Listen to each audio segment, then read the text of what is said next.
All right, so today we're doing a deep dive into something, well, it's pretty interesting. Yeah. It's an opinion piece. Okay. It's about Mark Carney. He was appointed Prime Minister of Canada, right? Right, right. So this piece, it's from a monarchist. Interesting. Yeah, and they're pretty skeptical Of Carney. of Carney, of Polyev, really, of the whole situation. Okay, so what are we looking at here? Well, we really want to understand this, His perspective. yeah, this perspective. Yeah. It's pretty cynical. Yeah, it is. But it does make you think, about Canadian politics in a new way. Absolutely. I mean, right off the bat, this analysis, it kind of challenges how we usually think about things. Right. The author's saying that despite all the differences we see, right, between Carney and Polyev, Yeah. they're two sides of the same coin. Right. And they're both leading Canada down this road toward what the author calls a secular republic. Secular republic. Okay, so break that down. What does that even mean in this context? Well, I mean, we know what separation of church and state is, right? Yeah. But it's bigger than that. It's about the weakening of, all those traditions and symbols, the things that really make up, national identity. So it's like those deeper aspects of who we are as Canadians are kind of fading away. Yeah, that's a big part of their argument. Okay. They're saying there's less respect for our history, Our history. less respect for the things that have always defined us. Interesting. And they think the focus is shifting, becoming all about the economy. Okay, so more like Canada as a business? Yeah, kind of like an economic zone. So what really surprised me? What's that? The author's take on Carney becoming prime minister. Like, he wasn't even elected. Right. I figured a monarchist would be all about the, Democratic process. yeah, the democratic process. Yeah. But they're actually kind of okay with it. It's like Yeah. they think this whole thing just shows us how power really works. Right, because their whole thing is they're really skeptical about how much power ordinary people actually have. Like they think no matter who gets elected, it's the same forces, the same interests Yeah. that are calling the shots. So this whole unelected thing, it's almost like, It's like they're pulling back the curtain yeah, and they're saying, look, this is how it really is. it's kind of a bleak outlook. Oh, yeah, for sure. And then it gets even more interesting, right? The author compares Carney to Tony Blair. Tony Blair, okay. Yeah, so they're suggesting that Carney's not going to change that much. Policy-wise, you mean? Yeah, like they're saying he's basically just going to keep doing what Trudeau is doing. Oh, okay. But maybe, with a nicer, more common sense kind of vibe. Like a rebrand? Yeah, exactly. It's like the system, it always gets what it wants. It's just the face that changes. Right. I mean, think about it. Maybe leaders don't have as much power as we think they do. That's a scary thought. It is, right. The author's basically saying it's these bigger systemic things, the political establishment. That's what really determines where the country goes. So Carney's just kind of along for the ride. In a way. It doesn't sound like they think much of Polyev either. No. They're even more pessimistic about him than about Carney. Wow, okay. They're saying they're basically the same, cut from the same cloth. They think they're both bad. Yeah, they Okay. both, enact policies that will hurt Canada, at least from this monarchist perspective. Right. So the author is a monarchist. A stringent monarchist, they say. Yeah, stringent monarchist. Okay. So that's their whole lens, right? It colors how they see everything. Yeah, so when they're talking about Carney being unelected, they're not saying it's good because some secret group put him in power. Right. It's more like they don't think voters have that much power anyway, so it doesn't really matter to them. I see. So it's all about, like, a different understanding of how authority works. Exactly. And this piece goes even further. It's like they're saying Carney becoming leader was a sure thing from the start. Really? Yeah, they point to those early reports from the CBC and stuff on social media, Hmm. and they're saying Chrystia Freeland never had a chance Why not? because she was tied to Trudeau, and he wasn't popular anymore, Uh-huh. and there was that, betrayal thing. Oh, right. So it's like it was all decided beforehand. It's interesting, right? This idea that things aren't always as open and Democratic.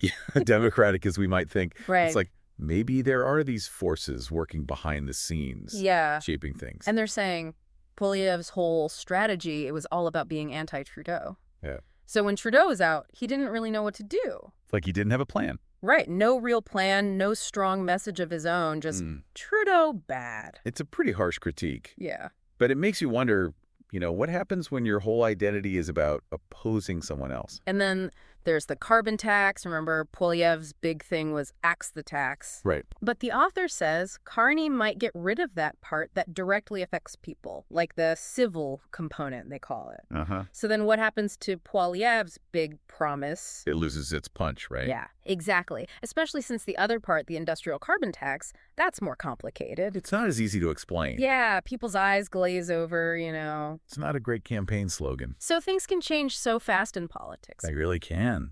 And this is where it gets even more interesting. So Carney goes to Britain. Okay. He meets the king.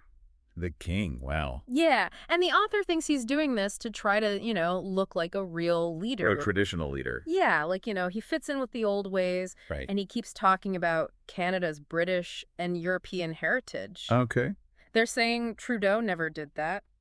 Probably not. And even Poilievre might not, because they're both, Focus on the multicultural thing. right, what the author calls the post-national predicament. The post-national predicament. Yeah, it's like we don't really know who we are as Canadians anymore. We're not as connected to our past. Exactly. I mean, these actions, going to Britain, meeting the king, it's all very symbolic. Yeah. It's like he's tapping into something. Like that old school, sense of Canada. Right, and maybe appealing to people who feel like that's been forgotten. Yeah, like their version of Canada isn't represented anymore. Exactly. So the author's saying Carney is using tradition to his advantage. To get ahead. Yeah, like he's outsmarting the conservatives. Culturally, you mean? Yeah, culturally. So it's like he's claiming that part of our identity. Right. And it makes it harder for the conservatives to say it's all theirs.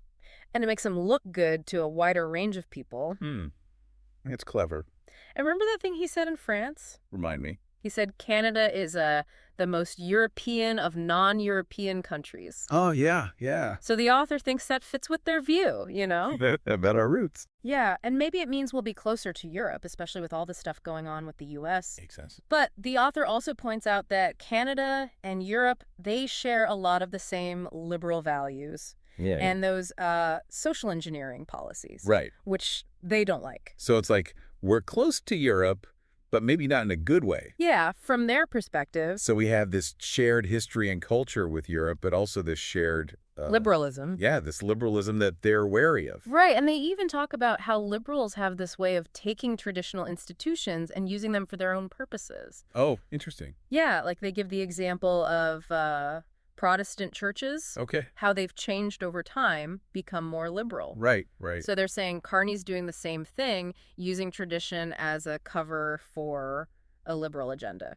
It's like they're saying, don't be fooled by the traditional stuff. Yeah, it's all part of the plan. That's a pretty cynical take. It is, but then there's this glimmer of hope.